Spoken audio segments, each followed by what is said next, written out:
नियम काढून ठेव. मान्य अध्यक्ष महोदय, अध्यक्षपदावर आपली बिनविरोध निवड झाल्याबद्दल राष्ट्रवादी काँग्रेस पक्षाच्या वतीने मी आपलं मनापासून अभिनंदन करतो. खरं तर अशा एका राजकीय वातावरणामध्ये आपली बिनविरोध निवड झालेली आहे की आज महाराष्ट्रामधली परिस्थिती बघितली तर कोण कोणाचं मित्र,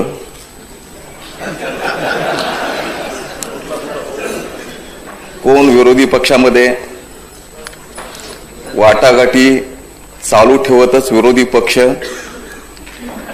अध्यक्ष महोदय, आज राज्यामधली परिस्थिती अशी आहे की सगळी वर्तमानपत्र आणि टीव्ही बघितल्यानंतर राजकीय विश्लेषकांना सुद्धा वेड्याच्या इस्पितळामध्ये पाठवावं लागेल, त्यांना सुद्धा वेड लागेल. अशा परिस्थितीमध्ये आपली बिनविरोध निवड होते, याबद्दल मी मनापासून आपलं अभिनंदन करतो. साधारणतः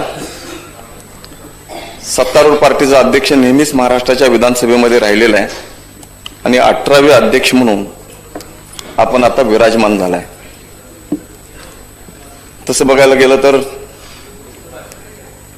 देवेंद्रजी, आपण थोडंसं भाग्यवान आहात की विदर्भाला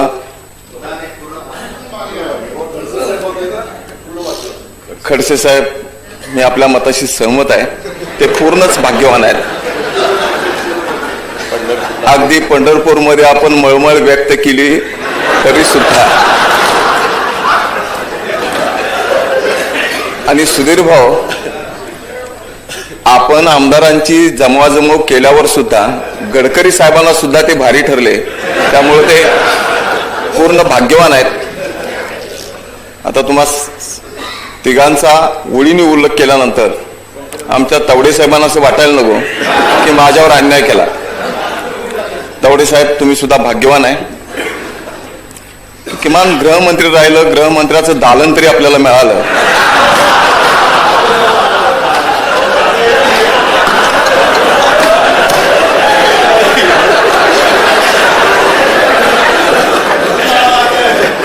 अध्यक्ष महोदय, चांगली गोष्ट आहे, मी त्यांचं अभिनंदन करतोय, चांगल्या हेतूने बोलतो मी. अभिनंदनाचा ठराव अध्यक्षावर आहे.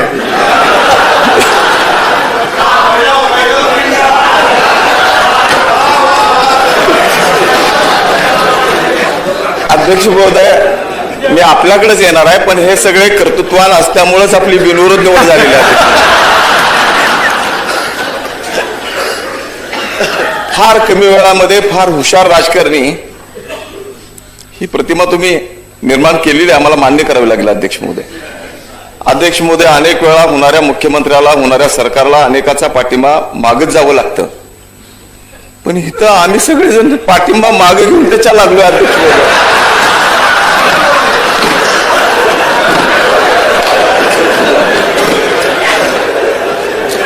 आणि देशाच्या इतिहासामध्ये पहिल्यांदा अध्यक्ष महोदय पाठिंबा कोणाचा घ्यायचा हा जर मोठा प्रश्न कोणासमोर पहिल्यांदा निर्माण झाला असेल तर तो आपल्या समोर निर्माण झाला.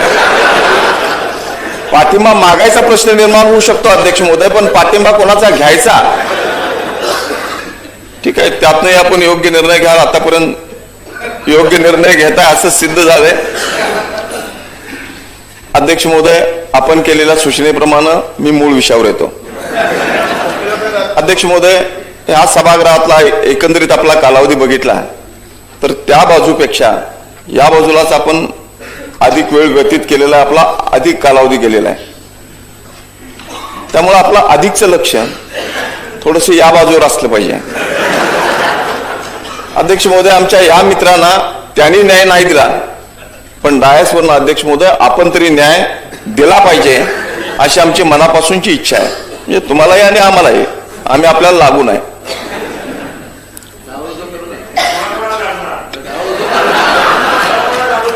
ते जसं तुम्ही गुलदस्त्यात ठेवलंय तशी आमची भूमिका सुद्धा विश्लेषकांना वेळ लावणारीच आहे.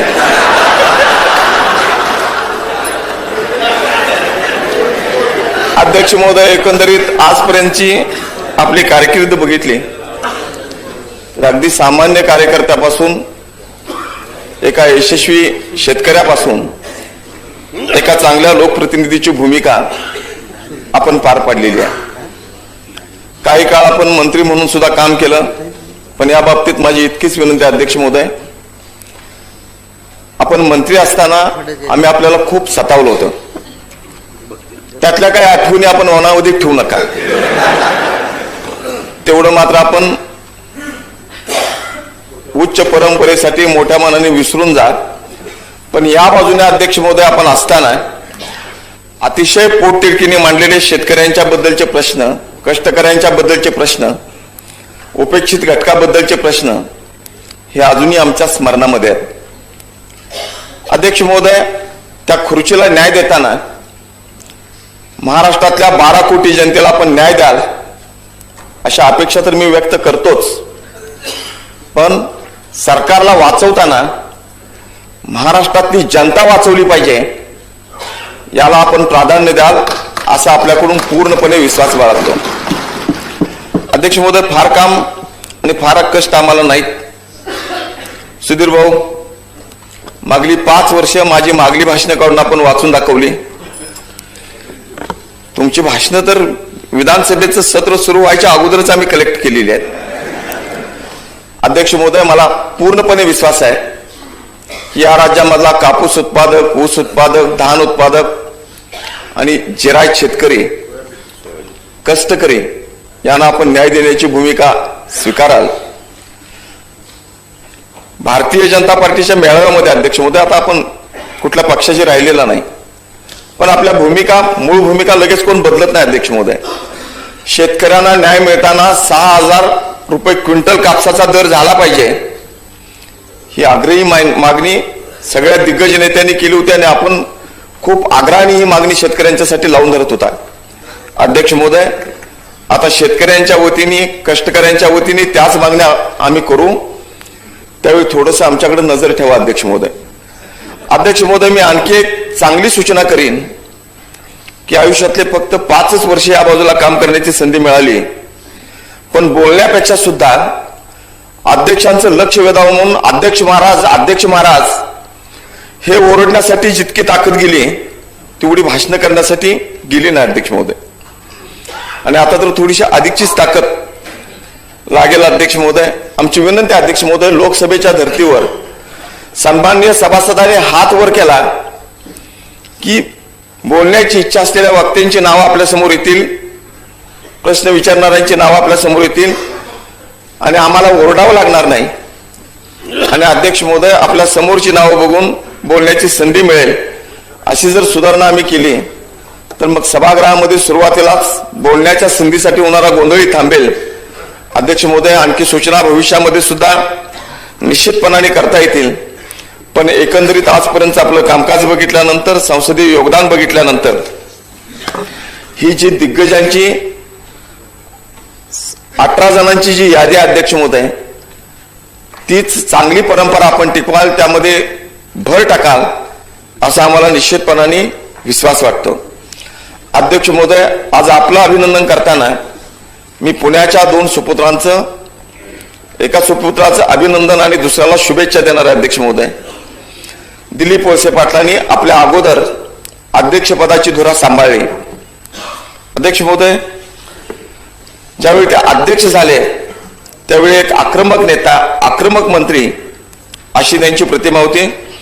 राष्ट्रवादी काँग्रेसचे ते एक प्रमुख नेता होते, त्यामुळं निपक्षपातीपणाने काम करतील का अशा पद्धतीचे जे संशय व्यक्त केले जात होते 5 वर्षाच्या आपल्या कारकिर्दीमध्ये, अध्यक्ष महोदय, त्या सगळ्या शंकांना कृतीने उत्तर देत एक यशस्वी अध्यक्ष म्हणून त्यांनी आपली नोंद निश्चितपणाने केलेली आहे. त्यांनी महाराष्ट्राच्या संसदीय परंपरेसाठी जे योगदान दिलंय त्याबद्दल मी त्यांचं अभिनंदन करतो. आमचे सहकारी मित्र काँग्रेसचे गटनेते का विधिमंडळ नेते विखे पाटील साहेबांनी बापट साहेब आपल्याला सुस्कारा टाकल्याबद्दलच्या शुभेच्छा दिल्या. खरं आज चेहऱ्यावर थोडस तेज आहे, पण किमान आपण मंत्री झाला पाहिजे, नाहीतर ते पण नाही हे पण नाही. दुपातलं वगैरे असे शब्द मी वापरत नाही, पण दोन्ही घरचा पाहुणा उपाशी हे बी नाही तेही नाही असं मोकळं राहायची पाळी आपल्यावर येऊ नये. आपल्याबद्दल नेहमीच आमच्या चांगल्या भावना आहेत. खरं तर आपण सिनियर होता, पहिल्या यादीतच, पण चंद्रकांत पाटील साहेब पुण्याचे असून सुद्धा अहमदाबाद पर्यंत वजन थोडस त्यांचं आपल्या तुलनेमध्ये कमी पडलं. ठीक आहे, पण मिळू शकते संधी, पण निश्चित काय होईल काय सांगता येत नाही. आमच्या शुभेच्छा आहेत यातनं सुटकारा झाल्याबद्दल आणि भविष्यामध्ये काय मिळावं यासाठी सुद्धा. आता मिळेल का नाही की आम्ही कसं सांगावं, कारण आता काहीच सांगता येत नाही.